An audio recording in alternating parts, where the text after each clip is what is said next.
Salut à tous, dans la vidéo d'aujourd'hui, nous allons dévoiler les sombres secrets des véritables sorcières de l'histoire, des procès notoires qui ont déclenché une hystérie collective aux rituels inquiétants et aux pratiques maléfiques.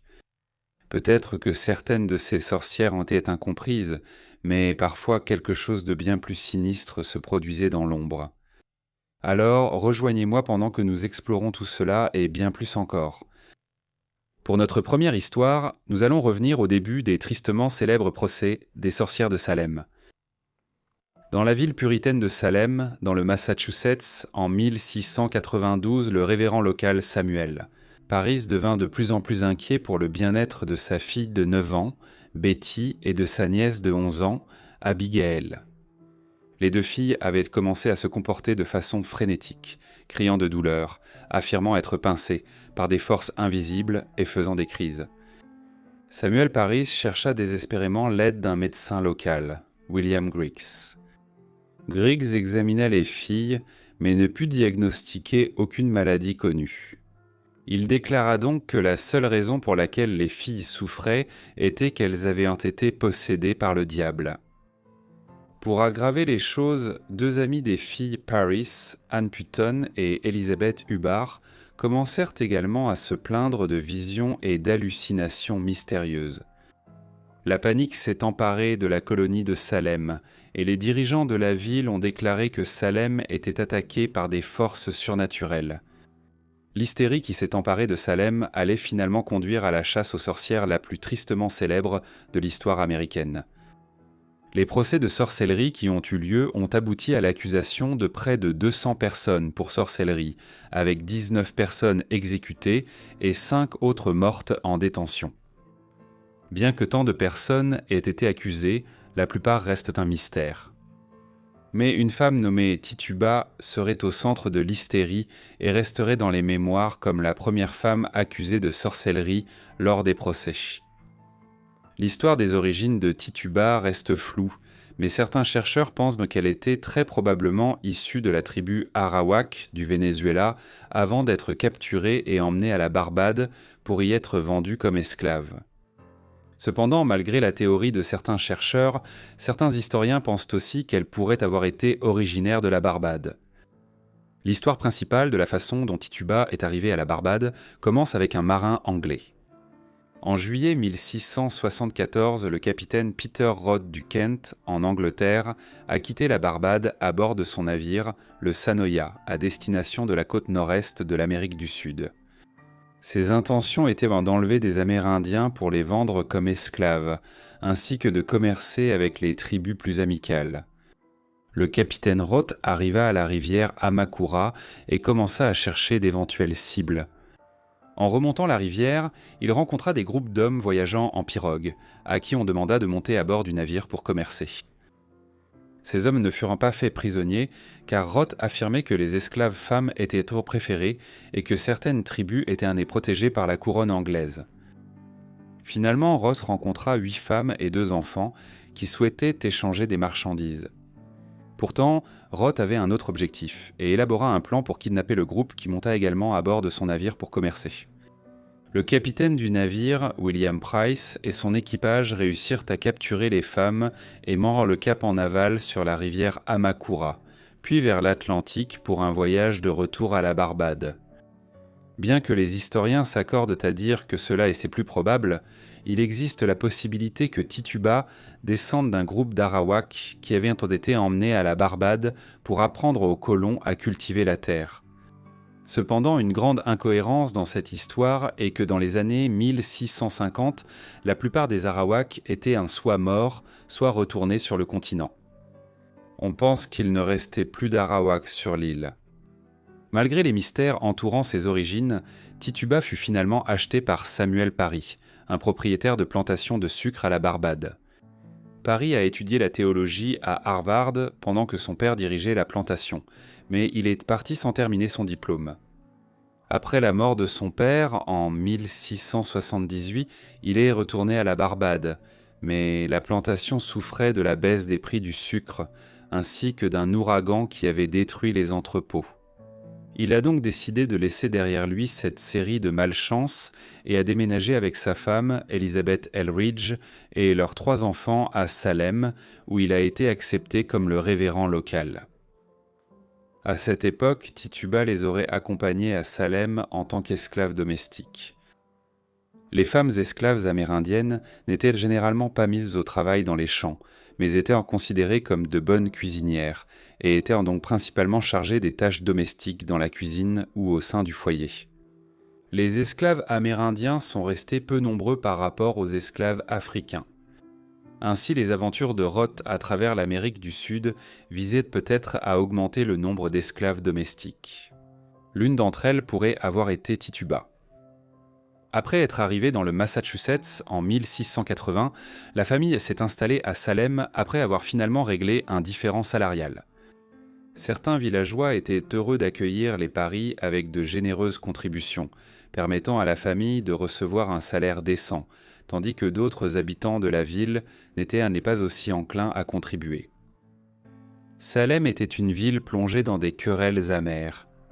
Le clan Putnam et la famille Town étaient engagés dans des disputes concernant le droit sur les bois, car ils avaient tous deux commencé à abattre des arbres sur les terres de l'autre, ce qui a mené à un conflit qui a duré plus de 50 ans. Les 2 précédents révérends, George Burroughs et James Bailey, avaient été forcés de quitter leur poste lorsque les villageois avaient refusé de payer leur salaire. Malgré cela, les Paris ont réussi à s'installer, et en particulier Tituba et Betty Paris s'entendaient bien. Les Paris étaient souvent absents de la maison pour des affaires paroissiales, donc les enfants passaient la plupart de leur temps avec Tituba, qui les divertissait avec des histoires sur les pratiques vaudou traditionnelles à la Barbade. Après que Betty et Abigail ont commencé à avoir un comportement étrange, Samuel a pressé les filles de lui dire qui était responsable de la pratique de la sorcellerie. Malgré sa relation avec les jeunes filles, elles ont rapidement accusé Tituba. Elle a été accusée de pratiquer le vaudou et d'avoir permis aux filles de participer à la préparation d'un soi-disant gâteau de sorcière. C'est la voisine des Paris, Mary Sibley, qui aurait demandé à Tituba de préparer un gâteau de sorcière et de le donner à manger à un chien dans l'espoir que cela révélerait qui ensorcelait les jeunes filles de Salem. Au moment des procès de sorcellerie, Tituba a été accusée de pratiquer la sorcellerie sur les 2 filles, mais elle a nié toutes les accusations portées contre elle. Elle a été arrêtée et jetée en prison avec 2 autres femmes, la vieille Sarah Osborne et une mendiante nommée Sarah Good. Bien qu'au début Tituba ait fermement nié s'être adonnée à la sorcellerie, sous l'interrogatoire du magistrat John Hathorne, elle a fait un aveu stupéfiant. Tituba a affirmé qu'elle n'avait fait aucun mal aux 2 jeunes filles, mais qu'elle avait conclu un pacte avec le diable. John Hathorne a demandé « N'as-tu jamais vu le diable ?» À cela, Tituba a avoué « Le diable s'est venu à moi et m'a ordonné de le servir. » Les habitants se sont réunis dans la salle d'audience pour entendre la confession de Tituba. Les villageois étaient complètement captivés par le récit des entités démoniaques à l'œuvre à Salem. Tituba a donné des descriptions d'une variété de personnages démoniaques, de complices animaux et d'autres esprits maléfiques qui étaient arrivés à Salem, désireux de détruire la communauté puritaine. Elle a également accusé d'autres personnes de sorcellerie dans sa confession, affirmant que Sarah Osborne possédait une créature avec une tête de femme, 2 jambes et des ailes. Apparemment, elle a même mentionné qu'elle chevauchait des balais pour se rendre à différents endroits. Tituba a parlé d'un homme grand aux cheveux blancs, vêtu d'un manteau sombre, qui lui était apparu et lui avait ordonné de faire du mal aux enfants. Si elle ne se pliait pas à sa demande, il lui a dit qu'elle mourrait. Ce qui a poussé Tituba à avouer son prétendu pacte avec le diable n'est pas clair, mais les chercheurs pensent qu'elle était le bouc émissaire idéal pour la famille Paris. On suppose largement qu'elle a été forcée de faire cet aveu, ce qui aurait donné à son propriétaire, Samuel Paris, une explication plausible du comportement des filles. Surtout aux villageois, qui auraient été préoccupés par les techniques de divination apparentes que les 2 jeunes filles avaient commencé à pratiquer avant leur déchéance et leurs problèmes de santé. Comme elle était réduite en esclavage, Tituba aurait été obligée d'obéir à son maître, et n'aurait donc eu d'autre choix que de suivre les ordres de Samuel Parris. Elle a été traitée durement par Parris pour avoir refusé d'avouer qu'elle pratiquait la sorcellerie et a été battue pour avoir permis aux filles de participer à des pratiques de divination. Mais il est tout à fait possible qu'elle ait aussi tenté de faire appel à la notion de pardon des puritains en avouant son prétendu pacte avec Satan. Ayant déjà été emprisonnée, elle pensait sans doute qu'avouer était sa meilleure chance. Tituba comptait sur la stricte croyance puritaine selon laquelle si l'on confessait et se repentait de ses péchés, on pouvait encore être sauvé. Dans son témoignage, Tituba a affirmé que les femmes ont une prédisposition au péché et qu'en tant qu'esclave, elle avait aussi une obligation envers la servitude. Sarah Good et Sarah Osborne étaient également impliquées dans les accusations et avec Tituba, elles ont comparu devant le tribunal. Les deux femmes ont nié les accusations. Malgré leur affirmation d'innocence, Good et Osborne ont été condamnés. Osborne est morte en prison, et le 19 juillet 1692, Sarah Good a été l'une des personnes pendues à la colline de la Potence. Tituba connaissait la gravité des accusations, et elle aurait eu besoin de son propre miracle pour survivre. Tituba a avoué, s'est repenti et a déclaré son amour pour la fille de Samuel Parris, Betty. Le public a commencé à se rapprocher de Tituba et le jury a commencé à changer d'avis à l'égard de sa confession, qu'elle a finalement rétractée après avoir affirmé qu'elle l'avait faite sous les mauvais traitements de Parris. Elle a été épargnée lors de son procès, car la communauté puritaine ne pouvait pas justifier son exécution après sa repentance. Sa capacité à rallier les villageois a été un triomphe. Le 9 mai 1693, le grand jury a refusé d'inculper Tituba faute de preuves. Mais elle finirait tout de même par purger une peine de prison de 13 mois dans une prison surpeuplée de Boston, car Samuel Parris a refusé de payer sa caution après que Tituba ait rétracté ses aveux. Après son procès, Hélas a été vendue à une personne non identifiée pour le montant de la dette.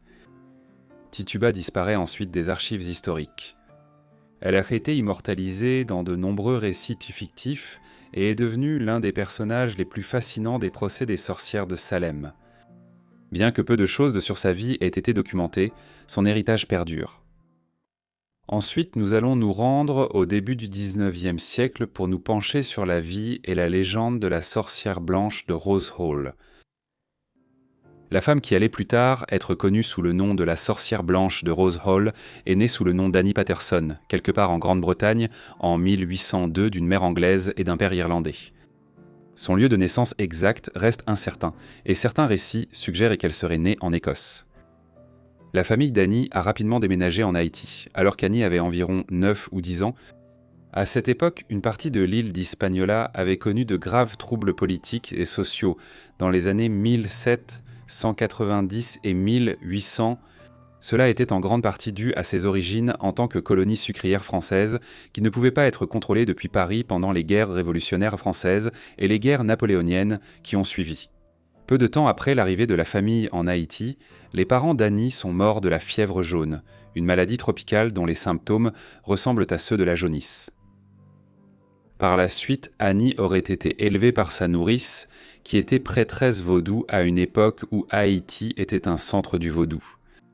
Cependant, un peu plus de 6 ou 7 ans plus tard, Annie fut de nouveau frappée par le deuil lorsque sa nourrice mourut, la laissant pratiquement orpheline dans le monde caribéen, si différent de la Grande-Bretagne où elle avait passé ses 10 premières années. C'est dans ces circonstances qu'Annie Patterson partit pour la Jamaïque. Contrairement à Haïti, qui avait été à l'origine colonisée par les Français, la Jamaïque était sous contrôle anglais depuis le milieu du XVIIe siècle, lorsque le gouvernement de Cromwell l'avait conquise aux dépens des Espagnols. Ainsi, Patterson, en tant que femme née en Angleterre, aurait pu penser qu'elle se sentirait plus chez elle ici. La Jamaïque, comme ailleurs dans les Caraïbes, a été colonisée selon le modèle des plantations esclavagistes, généralement avec une petite minorité de colons européens qui dirigeaient d'un nombre de grandes plantations. produisant des cultures de rente, principalement du sucre, et reposant sur le travail d'un grand nombre de personnes réduites en esclavage. Pourtant, à l'époque, Annie n'aurait eu aucune idée que son déménagement en Jamaïque mènerait, à long terme, à la création de la célèbre légende de la sorcière blanche, et tout cela était intimement lié au manoir de Rolls Hall. Le manoir de Rolls Hall avait été construit dans les années 1770 par un membre éminent de la communauté coloniale en Jamaïque, John Palmer. À la même époque, la Jamaïque était inondée d'argent colonial, et de nombreuses maisons de plantations riches et somptueuses voyaient le jour. Il a été érigé sur le site d'une ancienne résidence coloniale, qui avait auparavant été connue sous le nom de Rolls Hall, d'après la maîtresse de maison, Rosa Kelly. La maison est un vaste domaine, et est considérée par de nombreux observateurs comme la plus belle plantation ou demeure coloniale jamais construite sur l'île de la Jamaïque à l'époque moderne. Rosa Kelly est ensuite devenue l'épouse de John Palmer, le dernier mariage en date pour Rosa comme pour John, tous deux ayant déjà été mariés plusieurs fois. Il convient de noter ici qu'il n'y a aucun soupçon selon lequel John Palmer ou Rosa Kelly auraient été assassinés, un point important compte tenu des accusations portées plus tard contre Annie Palmer. Rosa elle-même est décédée en 1790 et John Palmer est mort 7 ans plus tard, en 1797. Une autre épouse que John Palmer avait prise au début des années 1790 après la mort de Rosa est ensuite retournée en Angleterre et y a vécu longtemps jusqu'au milieu des années 1840. Ainsi, ces personnes y étaient mortes ou avaient donc quitté la Jamaïque des années, voire des décennies avant l'arrivée d'Annie Patterson sur l'île. La famille Palmer élargie était en général de retour en Angleterre et y menait une vie confortable grâce aux profits tirés de leurs plantations jamaïcaines. Cependant, un membre de la dynastie, John Rolls Palmer, un neveu de John Palmer Sr. et de Rosa, choisit de vivre sur le domaine et de le gérer en Jamaïque après leur décès dans les années 1790. Il était toujours là en 1818 lorsque Annie Patterson arriva sur l'île. Ils se sont rapidement rencontrés et se sont mariés. Ainsi, Annie Patterson devint Annie Palmer et devint la maîtresse de Rolls Hall, un grand domaine de plantation. Et avec cela, le mythe de la sorcière blanche allait bientôt naître. Selon la légende, on croit qu'Annie aurait utilisé la magie dès son arrivée en Jamaïque. Par exemple, il est suggéré, selon certains mythes sur sa vie, que lorsqu'elle a rencontré John Palmer et s'est rendu compte qu'il était le propriétaire d'un grand domaine de plantation, elle lui a jeté un sort afin de l'ensorceler pour qu'il l'épouse. Ainsi, la première partie du mythe de la sorcière blanche est qu'Annie Patterson est devenue la maîtresse de Rolls Hall, et Annie Palmer en invoquant la magie contre John Palmer. Ensuite, après avoir épousé John et s'être habilement hissée à une position de pouvoir à Rolls Hall, on pense qu'Annie a rapidement conspiré pour se débarrasser complètement de son nouveau mari afin d'obtenir le contrôle exclusif de Rolls Hall. Peu de temps après leur mariage et leur installation à la vie conjugale au manoir, on pense qu'Annie a empoisonné John et l'a tué afin d'obtenir le contrôle de la plantation. D'autres récits douteux suggèrent qu'elle a également empoisonné des membres éloignés de la famille Palmer. À cette époque, beaucoup d'entre eux, comme nous l'avons vu précédemment, étaient décédés de causes naturelles depuis des années, dans certains cas depuis 20 ans ou plus. Peu de temps après cela, on pense qu'Annie s'est remariée, cette fois avec un planteur anglais qu'elle aurait également tué rapidement, cette fois en le poignardant à mort. On suppose qu'un troisième mariage a eu lieu et s'est terminé de la même manière dans les mois ou les années qui ont suivi. Cette fois-ci, on prétend que la sorcière blanche aurait utilisé l'un des hommes réduits en esclavage de la plantation pour étrangler à mort ce dernier mari. Dans les deux cas, il est supposé, dans différents récits de sa vie, qu'Annie a tiré profit du meurtre de ses maris successifs, de la même manière qu'elle était devenue la seule maîtresse de Rolls Hall en assassinant John Palmer. Dans les années qui ont suivi sa prise de pouvoir, on prétend qu'Annie aurait dirigé la plantation d'une manière autoritaire et même sadique. On disait qu'elle fouettait les personnes réduites en esclavage sur place et les torturait, allant même jusqu'à en mettre certaines à mort. De plus, des éléments de ces années passées en Haïti ont été intégrés à l'histoire. Certains récits, par exemple, suggèrent qu'Annie s'adonnait à des pratiques vaudou, qui étaient alors, comme aujourd'hui, intimement associées à Haïti. Peut-être de façon la plus frappante, on disait qu'Annie avait fait réaménager le sous-sol de Rolls Hall et l'avait transformé en une sorte de cachot où elle accomplissait ses actes de torture. De façon encore plus sauvage, la rumeur disait même que la sorcière blanche avait assassiné les enfants de certains des esclaves travaillant à Rolls Hall, puis avait récolté leurs os pour les utiliser comme une sorte de composant dans ses sorts de magie noire. Beaucoup de mythes et récits circulent sur le comportement d'Annie, mais la plupart s'accordent à dire que la sorcière blanche a finalement trouvé sa fin lorsqu'elle s'est retrouvée en conflit avec un ancien esclave nommé Taku, qu'elle avait auparavant pris comme amant. On raconte que Palmer aurait assassiné l'un des proches de Taku et que ce dernier l'aurait tué en représailles, en utilisant un mélange de magie noire et de force physique. Une autre version des faits est moins dramatique et affirme simplement cela. Taku s'est mis en colère contre la sorcière blanche parce qu'elle avait pris un autre amant parmi les autres travailleurs réduits en esclavage et, par conséquent, Taku l'a simplement étranglé dans son sommeil. Une troisième version de l'histoire affirme que c'est le gendre de Taku qui a été impliqué dans son meurtre. Mais l'histoire ne s'arrête pas là.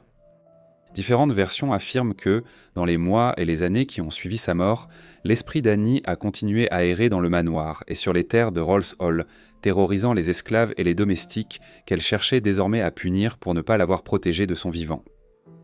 Cela, malgré le fait que les travailleurs esclaves de la plantation avaient réalisé un rituel vaudou pour tenter de s'assurer qu'elle ne pourrait pas les frapper depuis l'au-delà. De tels récits ont persisté pendant des décennies et laissaient entendre que, des années après sa mort, l'esprit de Palmer continuait à errer et à hanter le manoir de Rolls Hall en Jamaïque.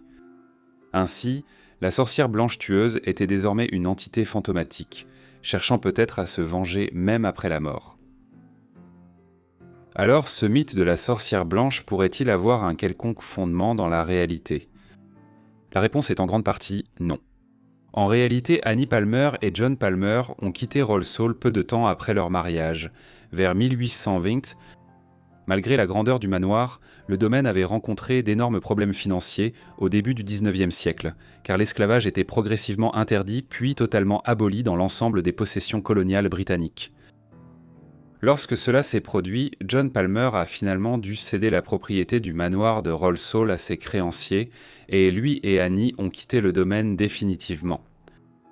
On ne sait pas grand-chose de ce qu'ils ont fait par la suite, tandis que le manoir de Rolls Hall a en réalité été abandonné pendant environ 130 ans jusqu'à ce qu'il soit reconstruit et réoccupé au milieu du XXe siècle. Cela soulève la question de savoir pourquoi le mythe de la sorcière blanche est apparu au départ, et il existe une réponse relativement directe à cette question.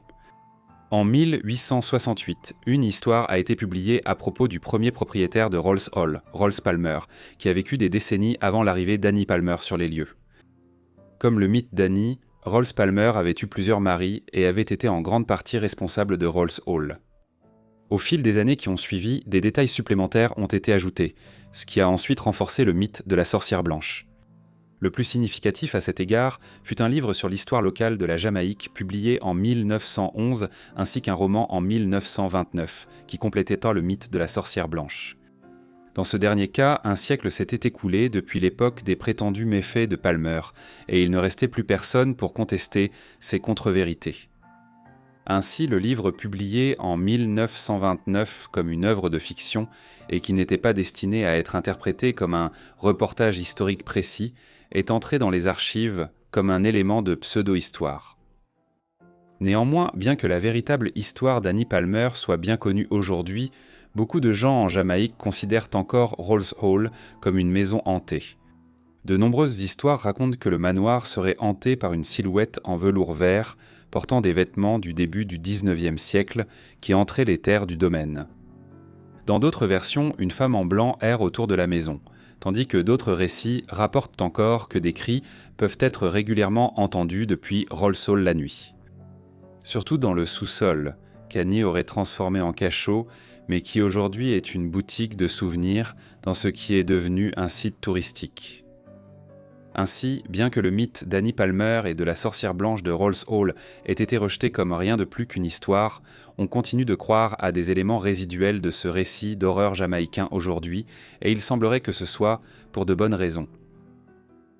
Maintenant, allons dans une petite ville de l'État du Mississippi, où l'on dit qu'une sorcière locale a causé beaucoup de destruction. On ne sait pas exactement qui était la sorcière de Yazoo, ni d'où elle venait. Apparemment, la vieille femme laide était méchante et, à cause de cela, les gens évitaient sa maison isolée dans les marais près de Yazoo City. Cependant, il faut préciser que la ville connue sous le nom de Yazoo City était une colonie relativement nouvelle. Située dans le comté de Yazoo, dans le Mississippi, elle a été fondée dans les années 1820 lorsqu'un chef Choctaw appelé Greenwood. Le Fleur a vendu le terrain à 5 propriétaires qui espéraient molléchant développer la région en une ville portuaire. Alors que la ville s'appelait à l'origine Manchester, les hommes ont arpenté le terrain et planifié la création de la future ville. Avant même que quiconque n'y habite, les rues ont été nommées et toute la localité a été divisée en lots numérotés. Suite à cela, les hommes ont commencé à passer des annonces dans les journaux locaux. Dans les annonces, il était indiqué que les lots de la future ville de Manchester seraient mis en vente le 22 février 1830. À cette époque, de nombreux acheteurs potentiels sont venus dans la future colonie, la plupart arrivant par bateau à vapeur affrétée. Après seulement 2 jours, les meilleurs terrains du centre-ville avaient déjà été achetés. Seulement 4 ans plus tard, la construction de la ville était en cours. Tous les terrains avaient finalement été vendus. Et il n'a pas fallu longtemps avant que la ville compte des centaines de maisons, divers commerces, une banque et même 2 hôtels. En 1840, la petite ville de Manchester expédiait 25 000 balles de coton par an et comptait plus de 1000 habitants. L'année suivante, le nom de Manchester fut changé en Yazoo City, en hommage à la rivière Yazoo, qui était essentielle à l'existence de la ville. Avec le temps, la soi-disant ville a continué de croître en taille et en population. Elle est même devenue le siège du comté pour la législature du Mississippi. Et des années plus tard, un magnifique nouveau palais de justice a été érigé. C'est peut-être à cette époque que cette mystérieuse dame s'est installée dans la région près de la ville, car avant cela, il y avait peu d'infrastructures, et survivre aurait été extrêmement difficile. De plus, en raison de la zone marécageuse, les moustiques représentaient un énorme problème, provoquant la mort de nombreux habitants de la ville à cause de la fièvre jaune. Les habitants semblaient ne pas savoir grand-chose sur la sorcière. On disait qu'elle avait une nature maléfique, ce qui faisait que les habitants de la ville la craignaient et la détestaient. Apparemment, il restait aussi loin qu'il le pouvait, à tel point qu'il ne connaissait même pas son nom. Dans les années 1880, le coton, qui était la principale exportation de la ville, continuait d'augmenter, avec des centaines d'hommes travaillant dans les champs. À mesure que la ville s'étendait lentement, une voie ferrée fut introduite pour faciliter davantage leur connexion avec le reste de l'État et du pays. Cependant, il y avait également un nombre considérable de personnes qui vivaient de la pêche dans la rivière voisine. Pourtant, durant les années 1880, de nombreux pêcheurs qui partaient en bateau ne revenaient jamais. Des rumeurs locales disaient que la sorcière attirait ces hommes dans sa maison, leur offrant un abri pendant les nuits de tempête. Cependant, la sorcière de Yazoo n'était pas une bonne samaritaine. Tout en prétendant aider ces hommes, elle les empoisonnait à l'arsenic et attendait leur mort. Après cela, on raconte que la sorcière aurait enterré les corps dans des bois à proximité.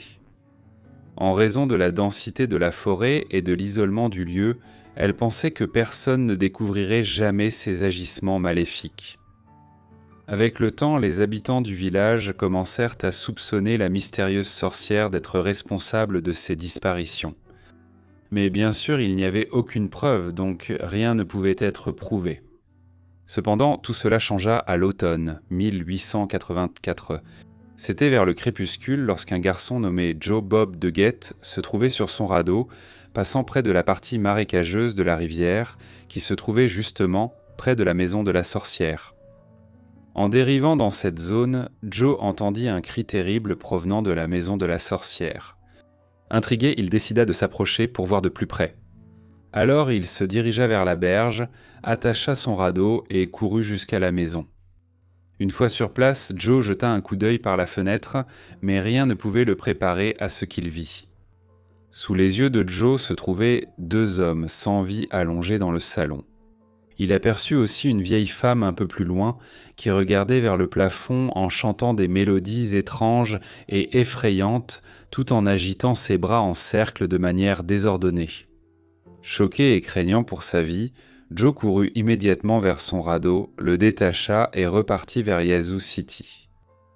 Une fois en ville, il trouva le shérif et l'informa des choses terribles qu'il avait vues. Le shérif, accompagné de Joe et de ses hommes, se rendit aussi vite que possible chez la sorcière. Une fois sur place, le groupe fit irruption par la porte d'entrée, mais les 2 hommes que Joe affirmait avoir vus semblaient en s'être volatilisés, tout comme la vieille femme. Bien sûr, cela poussa le shérif à se demander si Joe disait la vérité, mais après avoir fouillé le grenier de la maison, il fut plus que convaincu de l'agissement maléfique de la vieille dame. Dans le grenier, le groupe trouva de nombreux chats mal nourris, blottis les uns contre les autres, entourés de arêtes de poissons qui couvraient dans le sol. Il était évident que ces chats avaient été gravement maltraités, mais ce qui horrifia le plus les personnes présentes, ce furent les 2 squelettes suspendus à une poutre poussiéreuse. Quelques secondes suffirent à terrifier le shérif et ses adjoints qui refermèrent alors la porte. Pendant ce temps, une dizaine de chats se précipitèrent dehors, s'échappant du grenier. L'équipe de recherche pensait que la femme s'était enfuie, mais tout à coup, elle se trahit lorsqu'un adjoint entendit quelqu'un remuer dans les feuilles à côté de la maison. Depuis la fenêtre à l'étage, le groupe aperçut enfin la vieille dame, qui s'éloignait discrètement vers le marais tout proche. Joël de Guet a plus tard décrit son apparence comme étant à moitié fantôme, à moitié épouvantail, mais entièrement sorcière. Le groupe se lança rapidement à sa poursuite et, après quelques minutes, ils réussirent à rattraper la vieille dame démente. Selon le récit de Joël, le groupe trouva la sorcière piégée dans un coin de sable mouvant, juste avant que sa tête ne disparaisse sous la surface. Cependant, avant d'être engloutie, elle cria au shérif et à ses adjoints « Je ne m'endorsais pas, je m'en pas, je reviendrai. Tout le monde m'a toujours détesté ici. Je sortirai de ma tombe et je brûlerai toute la ville le matin du 25 mai 1904. » Les hommes ont tenté de la sauver, mais il était trop tard. Au moment où ils ont réussi à récupérer son corps, elle était déjà décédée. Le lendemain, elle a été enterrée au milieu du cimetière de la ville. Les habitants de la ville étaient bien conscients de ce qu'elle avait dit la nuit précédente et ont décidé d'enrouler la chaîne la plus lourde qu'ils pouvaient trouver autour de sa tombe. Apparemment, le shérif a dit en se moquant que si elle arrivait à briser cette chaîne, elle méritait de brûler Yazoo. Avec le temps, la sorcière qui avait menacé la ville fut vite oubliée.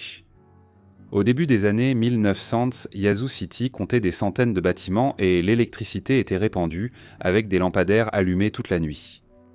De plus, la population continuait de croître, atteignant désormais près de 6000 habitants. Le 25 mai 1904 était un jour comme les autres dans la ville, mais il allait entrer dans l'histoire comme l'une des plus grandes catastrophes ayant frappé Yazoo City. Une jeune femme nommée Pauline Wise préparait son mariage lorsqu'elle découvrit un petit incendie dans son salon. Il ne fallut pas longtemps avant que l'incendie ne devienne incontrôlable et ne se propage aux maisons voisines. Lorsque le vent s'est levé, l'incendie s'est étendu à de nombreuses rues adjacentes et même à plusieurs quartiers résidentiels. Bien que cela soit une théorie populaire concernant la cause de l'incendie, il n'y avait aucune preuve concluante. Certains pensaient que l'incendie avait commencé parce qu'un garçon jouait avec des allumettes et a mis le feu à une maison. Dans tous les cas, l'incendie a commencé à se propager dans toute la ville, engloutissant toute la zone dans les flammes. Les habitants ont été pris de panique, mais l'intervention rapide des pompiers leur a permis de se mettre en sécurité. Pourtant, malgré tous les efforts des pompiers, ils n'ont pas pu arrêter le brasier. Le résultat fut une dévastation massive. Cependant, les habitants ont remarqué quelque chose d'étrange concernant l'incendie. Des témoins ont déclaré avoir vu les flammes sauter dans les airs. Selon eux, on aurait dit qu'une force surnaturelle était à l'œuvre. De plus, la rafale soudaine est venue de nulle part et était très inhabituelle pour ce moment de la journée.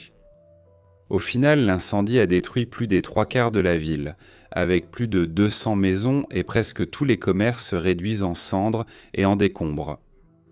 Les seuls bâtiments qui ont survécu étaient le nouveau palais de justice, une bibliothèque, une école inachevée, une église et quelques habitations. Pourtant, même si Yazoo City était en ruine, heureusement aucune vie n'a été perdue. Le matin du 26 mai, de nombreux habitants plus âgés se sont rendus au centre du cimetière de Glenwood, où la sorcière avait été enterrée environ 20 ans auparavant. Ce qu'ils ont vu a confirmé tous les soupçons. Ils ont constaté que la chaîne autour de la tombe de la sorcière avait été brisée en deux d'une façon ou d'une autre. Cela devait signifier que l'incendie était l'œuvre de la vieille femme maléfique qui avait maudit la ville des années auparavant. Après l'incendie, les habitants ont commencé à reconstruire la ville et il a fallu environ 2 ans pour que Yazoo City se remette. Bien que la légende de la sorcière de Yazoo soit bien connue dans la ville, elle est devenue célèbre pour la première fois dans le livre de Willie Morris, Good Old Boy, publié en 1971. Aujourd'hui, des guides touristiques racontent l'histoire de la sorcière et font visiter le cimetière de Glenwood aux touristes. La pierre tombale originale de la sorcière de Yazoo a disparu peu de temps après avoir été installée et ne portait que les lettres TW gravées dessus. Certains pensent que cela c'est l'abréviation de The Witch, mais d'autres croient donc que cela fait référence à son nom supposé, Tandy Warren. La loi actuelle stipule que lorsque toutes les chaînes auront disparu de la tombe de la sorcière, elle reviendra et se vengera de Yazoo City. Pour éviter cela, les lourdes chaînes qui entourent la tombe sont constamment réparées. Au début du XXe siècle, la croyance dans l'occulte disparaissait progressivement, mais une femme, la dernière sorcière de Grande-Bretagne, maintenait cette croyance vivante. Victoria Helen Macfarlane, plus connue sous le nom de Helen Duncan, est née le 25 novembre 1897 dans la petite ville de Callender, en Écosse. Son père était Archibald Macfarlane, ébéniste ou couvreur, et sa mère Isabella Rattray était femme au foyer, comme c'était courant à l'époque. Archibald et Isabella étaient beaux des gens ordinaires, des travailleurs comme les autres, mais dès son plus jeune âge, le côté spirituel de Helen était évident. À l'école, il a été rapporté que la jeune Helen se comportait de façon hystérique et effrayait les autres élèves avec ses prophéties inquiétantes. Bien que cela ne lui ait pas vraiment causé de problème, sa mère Isabella, qui était membre de l'église presbytérienne locale, n'en était pas ravie, c'est le moins qu'on puisse dire. Comme la plupart des enfants de la classe ouvrière, Helen a quitté l'école vers l'âge de 12 ans. Après cela, elle a trouvé du travail à l'infirmerie royale de Dundee. Elle a vécu avec ses parents jusqu'à ce qu'elle épouse Henry Duncan en 1916, alors qu'elle avait 20 ans. Son mari était ébéniste et avait servi et été blessé pendant la Première Guerre mondiale. Heureusement pour Helen, Henry Duncan soutenait ses talents paranormaux. Après le mariage, Helen est tombée enceinte au total 12 fois, mais à cause de fausses couches et de décès infantiles, au final seulement 6 de ses 12 enfants ont survécu. Pour aider sa grande famille, Helen a pris un emploi à temps partiel dans une usine locale d'eau de Javel. Lorsqu'elle rentrait à la maison, elle s'occupait des tâches domestiques. Pendant cette période, elle a continué à rester en contact avec ses capacités spirituelles et a même commencé à proposer des séances de spiritisme afin de gagner un peu d'argent supplémentaire. Helen était désormais un médium physique capable d'invoquer et de matérialiser les esprits des personnes récemment décédées. Après des années à démontrer ses capacités à petite échelle, pendant les années 30 et 40, elle a commencé à voyager dans toute la Grande-Bretagne, avec des centaines de personnes assistant à ses séances de spiritisme. Ces séances avaient lieu dans toutes sortes d'endroits, avec des personnes de tous horizons, des spirites aux gens du peuple, et même certains universitaires. Pendant les séances d'Hélène, elle entrait dans un état de transe. Après cela, de l'ectoplasme sortait de sa bouche et prenait la forme de proches décédés. Les personnes récemment décédées pouvaient être touchées et communiquer avec leurs proches restés sur Terre. Cela apportait un grand réconfort à de nombreuses familles en deuil, surtout en raison des pertes humaines considérables après la Première et la Seconde Guerre mondiale. De nombreux témoignages et récits entourent les séances de Helen Duncan, mais l'un d'eux se distingue particulièrement, celui d'un homme nommé Vincent Woodcock. Sa femme était décédée quelques semaines auparavant et il décida d'assister à une démonstration en compagnie de sa belle-sœur. Woodcock raconta que pendant la séance, Helen Duncan entra en transe et qu'un étrange esprit commença à émerger de sa bouche. Il ne fallut pas longtemps avant que la matière prenne la forme de sa femme décédée, puis elle leur demanda à tous les deux de se lever. La femme de Woodcock retira alors son alliance, prit la main de sa jeune sœur et lui passa la bague au doigt en disant « C'est mon souhait que cela ait lieu pour le bien de ma petite fille ». Suite à cela, Woodcock épousa la jeune sœur de sa femme décédée, et 1 an plus tard, ils revinrent pour une autre séance. Encore une fois, la femme décédée apparut, bénissant le mariage et l'amour du couple. De nombreux témoignages comme ceux-ci entourent les pratiques d'Helen Duncan. Certains d'entre eux mentionnent comment leur vie a changé pour le mieux. Cependant, certaines personnes étaient déterminées à la discréditer et à prouver qu'elle était une fausse médium. En 1928, un photographe nommé Harvey Metcalfe a assisté à plusieurs séances chez Helen Duncan. Pendant qu'il était là, Harvey a rapidement pris des photos avec un flash afin de découvrir la vérité derrière les soi-disant esprits qui se matérialisaient. Les images qu'il a produites auraient révélé que les esprits étaient en tous faux. Par exemple, l'un d'eux était simplement une poupée fabriquée à partir d'un masque en papier mâché peint avec un vieux drap. 3 ans plus tard, ces pratiques attirèrent l'attention de la London Spiritualist Alliance, qui examina ensuite la méthode d'Helen Duncan.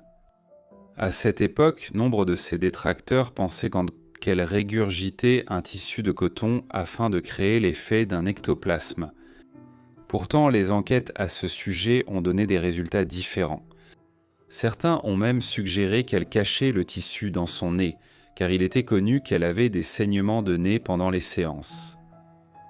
À une occasion, on l'a persuadée d'avaler un comprimé de bleu de méthylène avant une séance.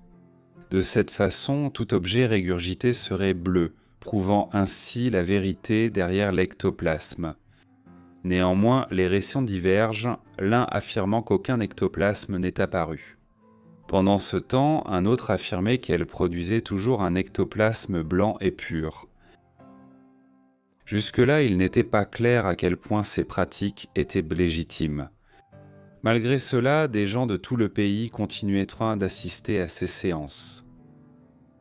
C'est à cette époque que le chercheur psychique Harry Price a payé Duncan 50 livres pour qu'elle réalise plusieurs séances de tests dans le but de prouver qu'elle était un imposteur. Dans un rapport, Price a écrit ceci au sujet de Duncan. À la fin de la 4e séance, nous avons conduit la médium jusqu'à un canapé et demandé qu'on apporte l'appareil. À la vue de l'appareil, la dame est immédiatement entrée en transe. Elle a retrouvé ses esprits, mais refusé la radiographie. Son mari s'est approché d'elle et lui a dit que c'était indolore. Elle a bondi et lui a donné un coup violent au visage, ce qui l'a fait chanceler. Puis elle s'est jetée sur le docteur William Brown, qui était présent. Il a esquivé le coup. Madame Duncan, sans le moindre avertissement, s'est précipitée dans la rue, a eu une crise d'hystérie et a commencé à déchirer sa robe de séance en morceaux. Elle s'est agrippée aux grilles et a hurlé sans arrêt. Son mari a essayé de la calmer. C'était inutile. Je laisse le lecteur imaginer la scène. Une femme de 108 kilos vêtue de collants noirs en satin attachée aux grilles, hurlant de toutes ses forces. Une foule s'est rassemblée et la police est arrivée. Les médecins qui nous accompagnaient ont expliqué la situation et les ont empêchés d'appeler l'ambulance. Nous l'avons ramenée au laboratoire et elle a immédiatement exigé de passer une radiographie. En réponse, Dr William Brown s'est tourné vers M. Duncan et lui a demandé de vider ses poches. Il a refusé et n'a pas permis que nous le fouillions. Il ne fait aucun doute que sa femme lui avait passé l'étamine dans la rue. Cependant, ils nous ont accordé une autre séance et le guide a dit que nous pouvions couper un morceau de téléplasme lorsqu'il apparaîtrait. La vue d'une demi-douzaine d'hommes, chacun avec une paire de ciseaux, attendant le signal, était amusante. C'est arrivé et nous avons tous sursauté. L'un des médecins s'est emparé du tissu et en a récupéré un morceau. La médium a crié et le reste du téléplasme est descendu dans sa gorge. Cette fois, ce n'était pas de la mousseline. Il s'est avéré que c'était du papier imbibé de blanc d'œuf et plié en un tube aplati. Y a-t-il quelque chose de plus infantile qu'un groupe d'hommes adultes gaspillant leur temps, leur argent et leur énergie pour les pitreries d'une grosse arnaqueuse ? Pris a également publié des photographies révélant de faux ectoplasmes fabriqués à partir de mousseline, de gants en caoutchouc et de têtes découpées sur des couvertures de magazines qu'elles prétendaient être des esprits. De plus, l'ancienne domestique de Duncan, Mary McGinley, a avoué avoir aidé Duncan dans ses tours de médium. Et même le propre mari de Duncan a admis que les matérialisations d'ectoplasme étaient le résultat de régurgitation. Malgré cela, ces séances continueraient pendant des années. Le prochain problème rencontré par Helen Duncan survint en 1933 lorsque pendant une séance, les lumières furent allumées, révélant que l'esprit avait été fabriqué à partir d'un maillot de corps en jersey. Son public fut irrité par cela. Pour eux, Duncan était un imposteur et ils décidèrent d'appeler la police. Suite à cela, elle fut poursuivie et condamnée pour médiumnité frauduleuse. Au procès du tribunal du shérif d'Édimbourg, la condamnation s'accompagna d'une amende de 10 livres, soit environ 720 livres aujourd'hui.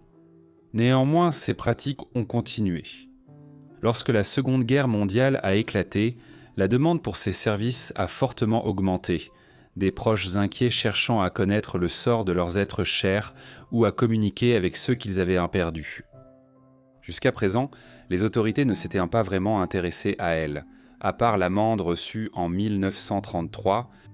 Cependant, à la fin du mois de novembre 1941, quelques jours après le naufrage du HMS Barham, Duncan affirma que l'esprit d'un marin décédé s'était matérialisé et lui avait raconté ce qui s'était passé.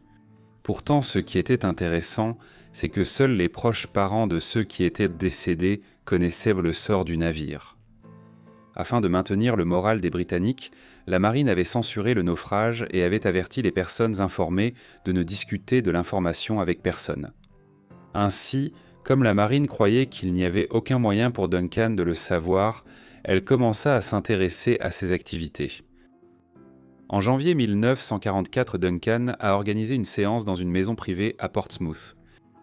2 lieutenants de la marine y ont assisté, mais ils n'ont pas été impressionnés. En fait, ils ont été offensés par sa fraude. Le lieutenant Worth se souvient qu'une silhouette en tissu blanc est apparue derrière les rideaux, prétendant être sa tante décédée.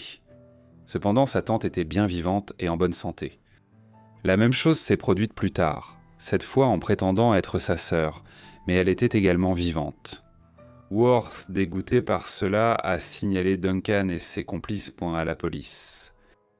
Quelques jours plus tard, le 19 janvier, des policiers en civil ont fait une descente soudaine sur son lieu de travail. Worth faisait partie des personnes présentes et il a même essayé de saisir l'ectoplasme, qu'il pensait être un drap blanc. Mais il s'est dématérialisé trop rapidement. Une fouille des lieux n'a permis de trouver aucun drap blanc, ce qui a amené certains à se demander s'il s'agissait d'un véritable esprit ou comment elle avait réussi ce tour. À la suite de la descente, Helen Duncan a été arrêtée et présentée devant les magistrats de Portsmouth où elle a été accusée de vagabondage. Pourtant, il s'agissait d'un délit mineur, l'amende maximale n'étant que de 5 shillings, sans autre sanction. Cependant, il semblait que les autorités étaient déterminées à lui infliger une peine plus lourde, car elles lui ont refusé la liberté sous caution. À la place, elle a été transférée dans une prison pour femmes tristement célèbre à Londres, appelée Holloway. Elle était connue pour avoir détenu des meurtrières et des traîtres de l'époque victorienne, dont la plupart étaient destinés à être pendus. Le fait d'avoir Duncan en prison a donné aux autorités plus de temps pour déterminer la meilleure accusation à porter contre elle. Tout d'abord, ils ont décidé de remplacer l'accusation de vagabondage par celle de conspiration, qui à l'époque pouvait mener à la peine de mort. Cependant, cela a ensuite été modifié lorsque l'affaire a été renvoyée à l'Old Bailey. L'accusation a été modifiée en sorcellerie. En vertu d'une ancienne loi de 1735, Helen Duncan a été accusée de prétendre exercer ou utiliser une conjuration humaine qui, par l'entremise d'Helen Duncan, les esprits de personnes décédées, mortes, devaient sembler être présents. Cette attitude envers Duncan de la part de l'accusation était peut-être due à la situation difficile dans laquelle se trouvait le pays, mais aussi parce que l'establishment était paranoïaque et craignait qu'elle ne révèle d'autres informations classifiées, comme celles concernant le jour J. Le procès d'Helen Duncan pour sorcellerie frauduleuse a suscité une grande attention et une controverse dans tout le pays. Le procès a été compliqué pour l'accusation en raison du manque de preuves matérielles. À la place, des témoins ont été appelés à la barre un par un. Bien sûr, certains affirmaient qu'elle était un imposteur. Pendant ce temps, d'autres étaient convaincus qu'elle était une véritable médium dotée de pouvoirs légitimes. Pendant le procès, Duncan a même tenté de démontrer ses capacités devant le jury pour prouver qu'elle n'était pas une imposture. Pourtant, le juge ne l'a pas permis. Après 30 minutes de délibération, le jury est revenu avec un verdict de culpabilité pour avoir enfreint la loi sur la sorcellerie de 1735, mais El Hassan a été acquitté de toutes les autres accusations. En conséquence, Duncan a été condamnée à 9 mois de prison. En entendant sa sentence, elle s'est écriée « Je n'ai rien fait. Y a-t-il un Dieu ?» Helen Duncan a été l'une des dernières personnes condamnées en vertu de la loi sur la sorcellerie de 1735. Cela, ainsi que la grande notoriété de l'affaire à l'époque, a conduit beaucoup de gens à la surnommer la dernière sorcière de Grande-Bretagne. Le Premier ministre de l'époque, Winston Churchill, a critiqué toute la procédure, la qualifiant de perte de temps et de mauvais usage des ressources judiciaires. Dans une note adressée au ministre de l'Intérieur, Herbert Morrison, il déclara que l'accusation relevait d'une absurdité obsolète. Après un appel à la Chambre des Lords qui fut rejeté, Duncan fut renvoyé à la tristement célèbre prison de Holloway. Partout dans le pays, ses partisans estimaient que la sentence était une injustice totale. Apparemment, ces gardiennes de prison ressentaient la même chose, et il a été affirmé qu'elles avaient décidé de ne pas verrouiller la porte de sa cellule, la laissant toujours ouverte. En 1951, la loi sur la sorcellerie a été abrogée et intégrée dans la loi sur les médiums frauduleux. Le procès d'Helen Duncan a contribué à ce changement. Après avoir purgé sa peine, Helen Duncan aurait apparemment promis d'arrêter de tenir des séances. Cependant, il est clair qu'il n'y avait aucune sincérité derrière ses paroles. 11 ans plus tard, en 1956, une autre descente de police a eu lieu alors qu'elle était en pleine séance. Encore une fois, elle a été arrêtée. Helen est décédée le 6 décembre 1956 à l'âge de 59 ans dans sa maison à Édimbourg en raison de problèmes de santé, probablement liés à son obésité et à des problèmes cardiaques. Cependant, certains spirites affirment que sa mort était une conséquence directe de la descente de police en novembre 1956. Helen Duncan était en état de transe au moment de la descente. Dans cet état, personne ne peut vous toucher, car si cela arrive, l'ectoplasme peut retourner trop rapidement dans le corps du médium, ce qui peut causer de graves dommages. Bien sûr, la police ignorait cela et apparemment, à la suite de cela, Duncan s'est retrouvée avec 2 brûlures au 2e degré sur le ventre. On dit qu'elle a passé du temps à l'hôpital puis s'est reposée chez elle. Elle est morte 5 semaines après la descente de police. Merci à tous d'avoir suivi ces histoires de sorcières glaçantes. J'espère que cela vous a intéressé. Dites-moi ce que vous avez pensé des histoires dans les commentaires ci-dessous, et si vous avez des suggestions, faites-le moi savoir également dans les commentaires. J'espère que vous êtes abonnés et que les notifications sont activées pour recevoir toutes mes vidéos dès leur publication.